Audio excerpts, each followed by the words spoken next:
اگر کوئی شخص الٹے ہاتھ سے کھانا کھاتا ہو تو اسے لاکھ سمجھانے سے بھی نہ سمجھے تو بس سمجھانا ہی ہے نا. اگر وہ بالغ ہو چکا ہے تو وہ اپنے لیے خود جہنم کے اسباب کر رہا ہے، الا یہ کہ مجبوراً کسی شخص کو کوئی زخم لگ گیا ہے یا بازو ٹوٹ گئی ہے، وہ الگ بات ہے.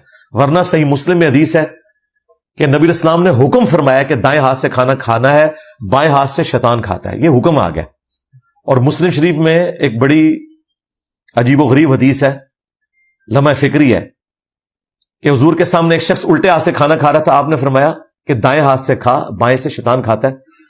تو اس نے اپنی شرمندگی چھپانے کے لیے کہہ دیا کہ میرا دایاں ہاتھ کام نہیں کرتا، حالانکہ کام کرتا تھا. آپ کی مبارک زبان سے نکلا کہ پھر آپ تیرا دایاں ہاتھ نہ ہی کام کرے. اس دن کے بعد اس کا ہاتھ وہ اٹھ نہیں سکا. یہ مسلم شریف میں حدیث ہے اور مشکات میں معجزات والے چیپٹر میں ڈالی گئی ہے. یہ حضور کا معجزہ ظاہر ہوا. یہ بڑا کرٹیکل مسئلہ ہے. سنن ابن ماجہ میں اس کی بھی آگے ایکسٹینشن ہے کہ لین دین بھی آپ نے دائیں ہاتھ سے کرنا ہے، لیکن وہ چیز جو آسانی سے کر سکتے ہیں. اگر آپ لیفٹی ہیں اور آپ 15-20 کلو کی بوتل جو ہے وہ پانی کی یا بالٹی دائیں ہاتھ میں اٹھا لیتے ہیں تو اپنے بھی پاؤں توڑیں گے، کسی کے بھی توڑیں گے. پھر آپ لیفٹ ہینڈ سے ہی اٹھائیں گے. یا جانور آپ نے ذبح کرنا ہے تو اب آپ نے رائٹ ہینڈ سے نہیں کرنا، آپ کا لیفٹ ہینڈ ہی آپ کا رائٹ ہینڈ ہے.